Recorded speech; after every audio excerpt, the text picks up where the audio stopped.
Okay, we are back with more Panzer's Last Stand Battalion Combat Series. I thought I'd do a video on, we're going to cover a mishmash of a lot of things in this one. We're going to cover an MSR, if it's complete or not, a safe path. We're going to cover some snafu modifiers here in this little example I have set up, and recon units placing objectives in this video. Recon units in this game have a very interesting ability. They can actually create objective markers, which I think is pretty cool.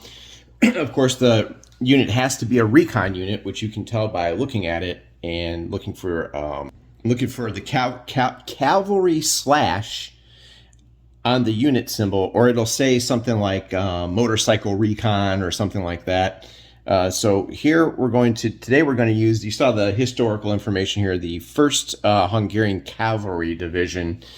I've laid out the entire formation here, and they have some things they want to get accomplished this turn. Of course, this is completely made up little situation that I have going on here. This is not related to any PLS actual scenarios or anything. We have a little situation here. They've been tasked to take this objective,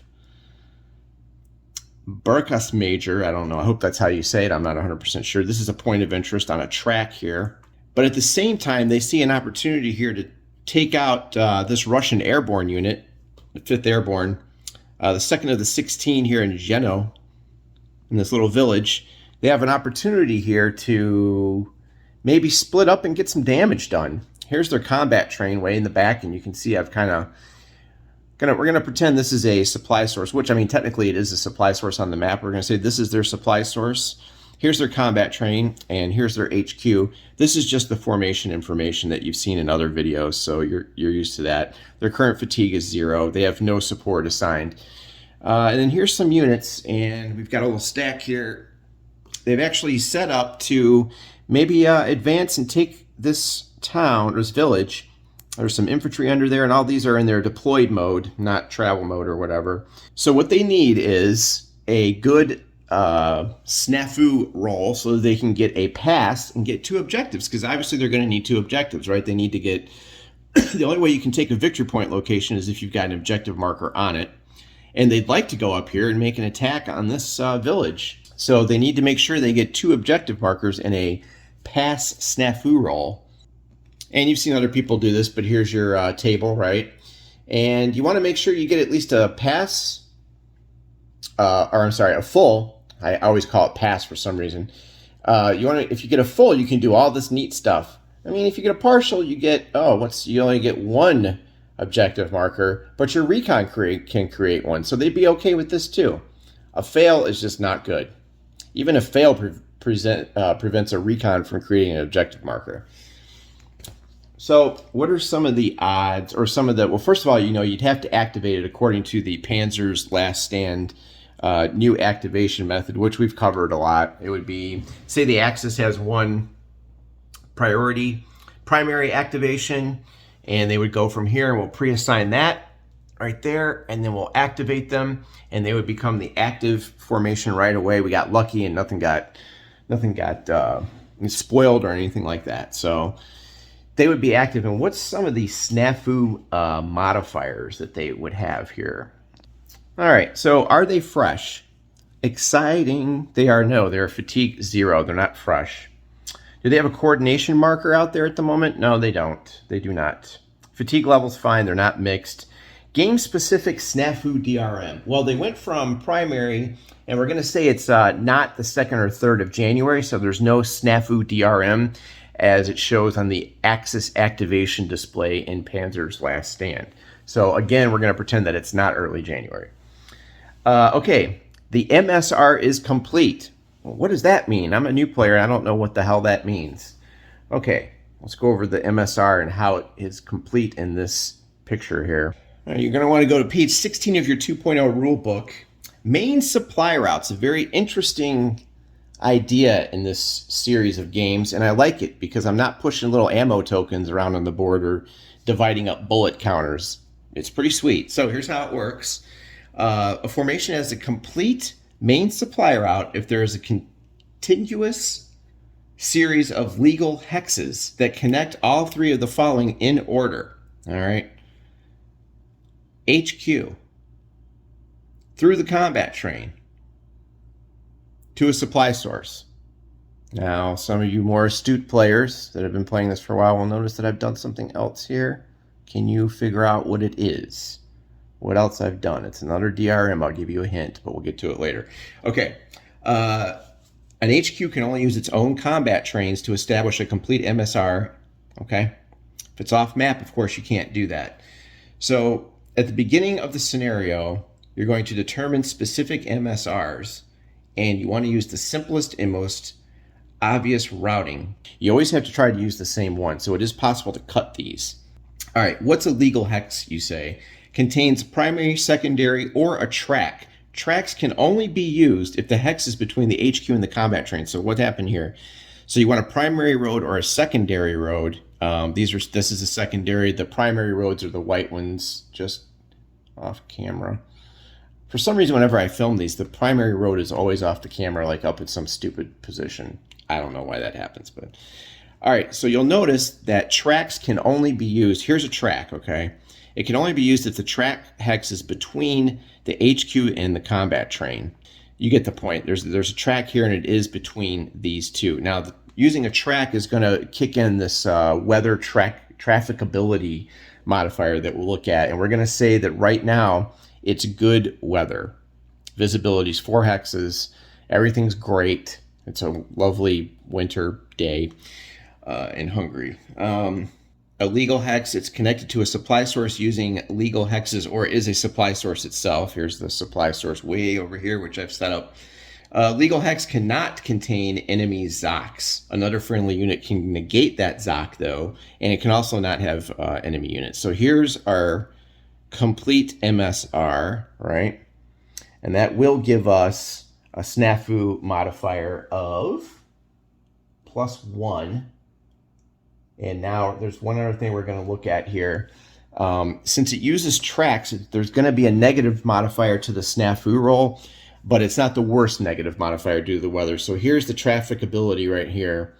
If it uses tracks and use only 1, it's good trafficability. So you're still going to get a -1 because you're using muddy tracks or whatever that represents. All right, so we're currently at -1, but then I gave away the answer to my quiz. We have something called optimal distance.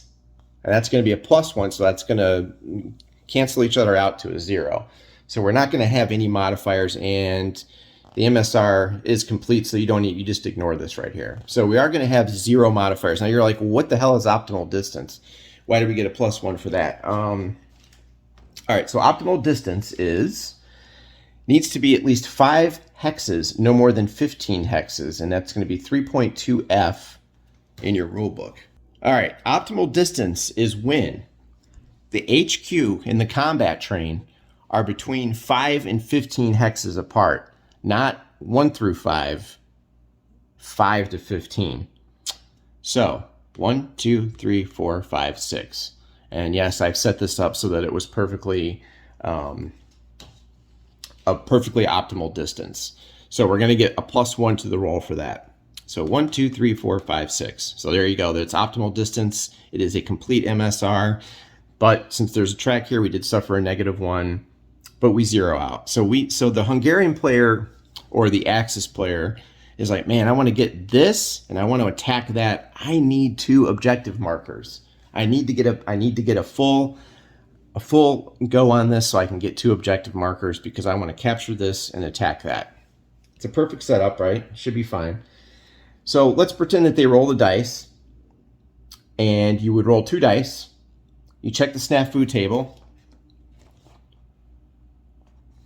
They're looking for a 7+, and through the magic of editing, well, they got a 5. Well, that's a bummer. So they're going to get a partial snafu result right up here, and that's going to tell you what you can do here. We're going to get 1 objective marker, but our recon can create an objective marker. What a coincidence. Our movement is halved. So we got to watch out for that. We have half artillery points. So the half movement, now you're thinking, well, I hope they have enough to get from here to there. That's going to be interesting. I hope we have enough to get into there. So amazingly, I've actually set up some recon units that can provide another objective marker because we've only got one at the moment. So as you know, the rest of the turn sequence will be the objective marker gets placed, and they're going to put their first one here because in order to move into a victory hex, you must have an objective marker there. And they also want to attack here. So we're going to wait before we try to do this. So what we're going to try to demonstrate here is a recon unit creating a second objective marker, which will help out the Hungarians greatly. Now remember, we're at half movement, so keep in mind where the terrain effects for a track and leg, remember we're leg here, it's 1/2 still, so that's decent.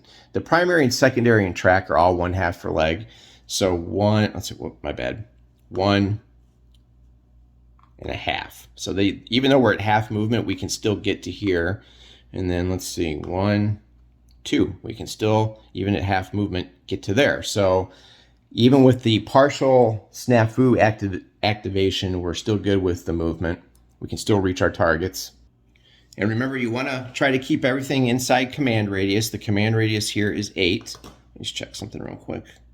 Okay. The command radius, what's this reactivation? Oh, 5, yeah. Command radius is 8, so everything's good. We want to finish inside that. When you do command radius, you just count hexes. You don't worry about the movement types and all that. One thing I do want to point out is a weird little rule to be careful for, the safe path rule. A safe path must be traversable by the unit's movement class or the movement class required according to the following purposes. A unit has a safe way to maintain connection with its own HQ. All right. And you want to check page 10 of the 2.0 rules. And the length of a safe path can be the formation's command radius plus 5 hexes. And I've covered this in another video, but I just want to point something out. So say it's, you're about to move and you're like, oh man, I've got half movement. I need more movement points. And you've got it. I'm going to pull a unit here out of nowhere because these don't make a good example, but say this SS unit, I just spoiled it right there. He needs to move far, and your snafu roll was partial and you're like, 4 movement points, man, I'm going to have to split him and get more movement points. I don't know why I said split. Flip. God, wait. I'm going to have to flip him and get more movement points because 4 is just not going to cut it at half movement. That's brutal. Now, in order to flip a leg unit over to its tactical or truck side, you have to have a safe path back to the HQ.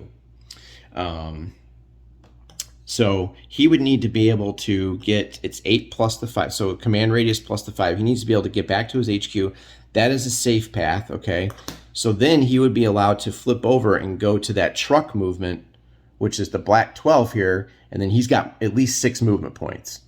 But check out page 10, 1.9c. Be very careful before you just willy-nilly flip these over from leg to truck or tactical. It's a very odd, I guess that represents like they need to gas up or get lorries or trucks to the unit or something. Not really sure. Or the HQ needs to communicate that. I'm not really sure why that would, if you don't have a safe path, why that would prevent that. But just a heads up, if you wanted to start flipping units and things like that, make sure you check 1.9c out. So in case you're wondering why I just don't flip these over, because I need to keep that attack capable arrow. I don't want to flip this guy over. I want to make sure even though we're at half movement, he can still reach this and they can still reach that. And oddly enough, thanks to the way I set it up, well, what do you know, it worked out pretty good. So just a heads up on that. Okay, just a quick little safe path rule go over there. All right, we know we've only got one objective marker. We're going to place one here, and then when the formation activates, of course, we're going to flip this guy over and he activates. We need to get another objective marker here, hence the title of the video, the Recon Objective. Now, how do we do that? Okay, take a look. Now, we know from my previous videos that we get 2 fire events, okay? And all unit types have fire events, but the requirements of activities might preclude a given unit from using them. So we know we have 2 fire events, and the thing that the recon unit wants to do will cost a fire event. All right, and basically placing a recon objective marker is a fire event. So we will, you can only place a recon objective marker within 2 hexes of the recon unit. So we will have to move him. We need to get him, let's see, 1, 2. We need to get him to at least right here. So 1/2, 1.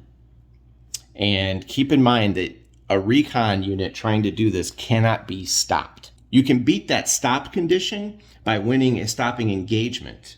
When you have a non-armored vehicle zone of control, leg and track units that are moving with leg and track, they must stop on entering the zone of control. But he's not suffering, he's not stopped right now because he's 1 hex away from it. That's what I meant to say. So just be wary of that. You know, this unit cannot be in a stop status. Okay, so he's going to go up to here, and then he's going to attempt to place an objective marker on that hex. Okay, now how do you do that? You need to roll less than or equal to his action rating. All right, so he has an action rating of 3, so basically we're at a 50-50 shot. Let's roll the die. I'm not really going to roll here, so just a heads up. Oh, it's a 2. That's amazing. Okay, wow, my die rolling is awesome today. All right, so he has gotten the roll that he needed. Okay, and again, we have to place that on an enemy unit or an objective hex, so we are going to put that right on top of there. And there's how you would get 2 objective markers, even if you got a partial snafu result using recon. So that's just a little video here showing how that would work. And then we could go ahead and move the infantry up, and they could attempt to engage, and they could move, let's see, 1, 2, they could move that recon unit up for an attack. What do they got under here? I think 1, 2, they can move them up for an attack. And then these guys can go, and this is a bicycle unit. Yeah, you know, I'm sure maybe they want to go that way and, you know, take that over. So that is just an example of how to get, you know, there's so many different ways to play this game, but that's just like a little puzzle to get your head around. So in summary, we went over the MSR, which was complete and optimal. We talked about safe paths and having to flip, if you need to flip a unit over from foot to truck or tactical movement, you need to make sure you have a safe path back. And then we talked about dropping an objective marker through a recon event, and where they can't do it if they're stopped, and they can beat the stop with an engagement. And I think that's about it. Okay, so I just wanted to get this quick video out there. As I discover more and more neat little tricks, I'll put more videos up. But I find that you know, every time the more I play, the more I go, ooh, I could have done that. That would have been pretty cool. So that's just one way to get yourself out of a one objective snafu result. Now, of course, now you're not going to have recon units all over the board just sitting there waiting to do this, but this is the, you know, optimal example I put here. But I just wanted to show some of the rules for the MSR and how you kind of check that with the track in between there, and the trafficability with the weather, which would be on your weather chart here. We're going to say that we got a really good roll, and you know, it's good like that. So check your game charts for that. All right, more videos as I think of them. All right, thanks for watching.